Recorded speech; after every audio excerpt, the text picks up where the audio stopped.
but rather less. I don't even think this is a good hire. No. I think this is a really, and I mean really good hire. Ladies and gentlemen, boys and girls, hope all of you had a great Sunday. Hope all of you had a great weekend. Hope all of you had a great Thanksgiving. If not, hope this video can make it a little bit better. And man, oh man, I don't have time to waste. You don't have time to waste. This has been by far, we've been doing this a long time on the channel, 10 years on YouTube, the craziest weekend when it comes to news, drama, and college football I've ever been a part of and witnessed. There's so much going on and so much we need to talk about. Even me, myself, the guy who's making the videos, I get overwhelmed just thinking about it. For starters, you got some really good teams fighting for those last couple of playoff spots that aren't going to make it in, and they're going to be pissed off. On top of that, you had Alabama last night at about 10 p.m.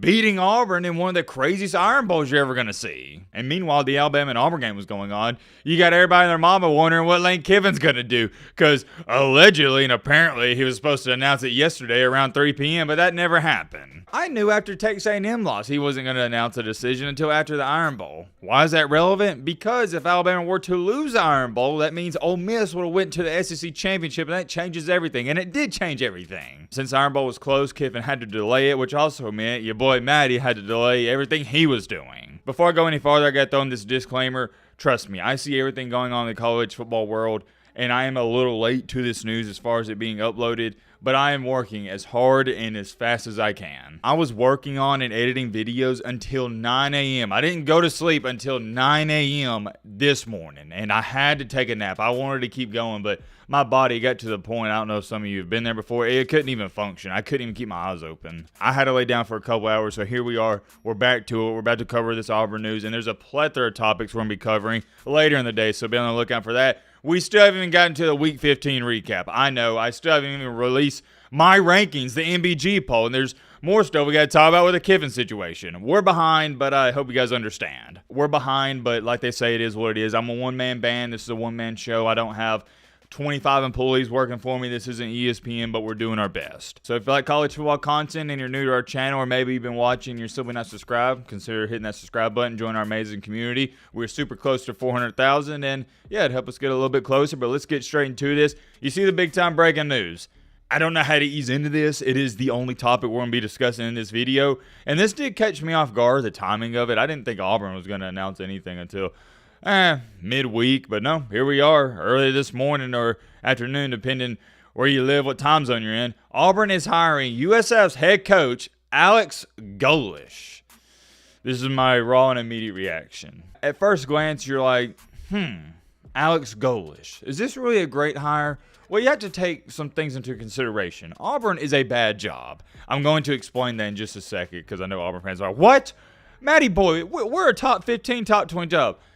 Yes, but it's still a bad job, if that makes sense. I'm going to explain it. But before I get into all that, I like Alex Golesh. I do. Remember, he gave Nick Saban some fits and troubles a couple years ago. I think he did a great job at USF. I think he's an offensive mastermind, which blends well with the Auburn football program. I wouldn't say he's a veteran in this industry or whatnot, but he's also not some amateur. He's proven himself already. And the first thing I'm thinking of right now is his quarterback at USF. I don't know if he has any eligibility left, but I've been calling him, ironically enough, the Dollar General version of Cam Newton. And what do you know?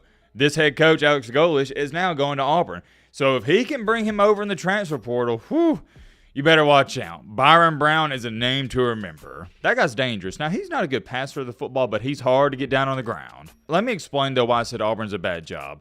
The reason you didn't see Kiffin really interested, or James Franklin, or who's some other guys, Jeff Brom, Eli Drinkwitz, anybody in the industry that's well-established at this point, or quote-unquote well-established, whatever that means for you, the reason you didn't see anybody sniffing this Auburn job. Who's the other one? Oh, yeah, you know, John Summerall. He told Auburn no. He said, nope, not interested. It's looking like he's going to go to Florida. That's a different video for a different day. The reason nobody was interested in this Auburn job is because it's bad in the aspect of, look at who you have to play. This is just who you have to play every single year. Alabama and Georgia, the two premier brands. Nobody wants to do that. It's not anything to do with Auburn.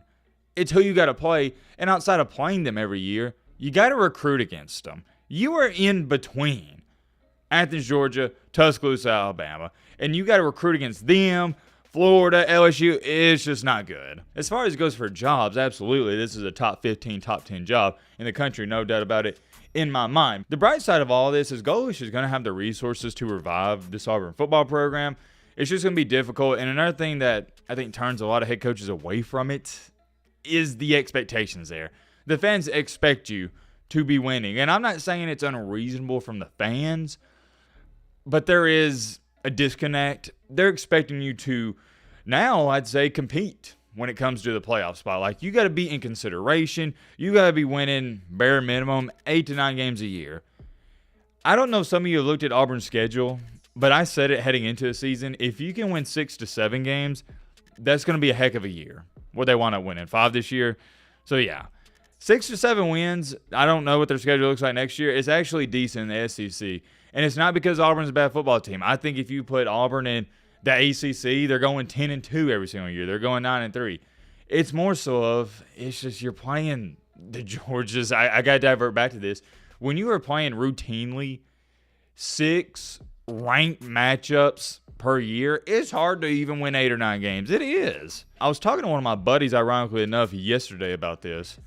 Auburn doesn't even have any smoke going on when it comes to their head coaching job. You hear Florida talking about all these guys. You hear LSU talking about Kiffin, all these programs. Virginia Tech, they hired James Franklin.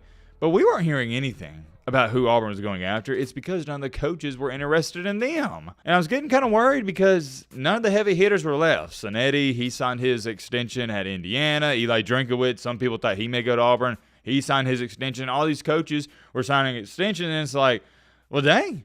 Auburn's going to have to hire some chum bucket employee, aren't they? But no, they got Alex Golesh, and if you got to ask me, I got to clap it up.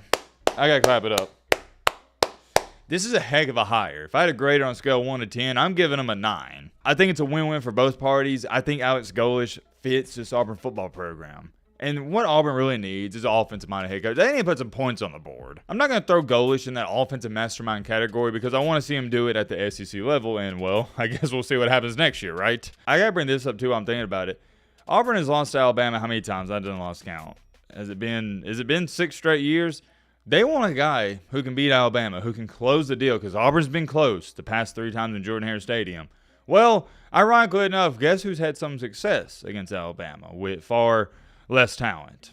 The guy you're looking at right here, Golesh. There was a lot of Auburn fans that thought DJ Durkin was going to get promoted. And all the Auburn players, they love Durkin. They thought he may get this head coaching job. But I never saw it just due to the track history. And, Hugh Freeze had a whole shady past, and so does Durkin. I just didn't think Auburn, the boosters, they were going to go down that route again. And it's nothing against Durkin. I just didn't see it happening, and it didn't. But the Auburn players, they wanted it to. But rather less, I don't even think this is a good hire. No. I think this is a really, and I mean really good hire. I like the attitude he brings to the table. He's got some swagger to him, some moxiness that feels like the SEC. And, more importantly, feels like Auburn football when they were good. It's been a while since Auburn was even relevant in college football, and I think I speak for everybody when I say this. College football is better when Auburn's competing, and they're good. Many more things I could say when it off here. Let me know your thoughts down below. But they're all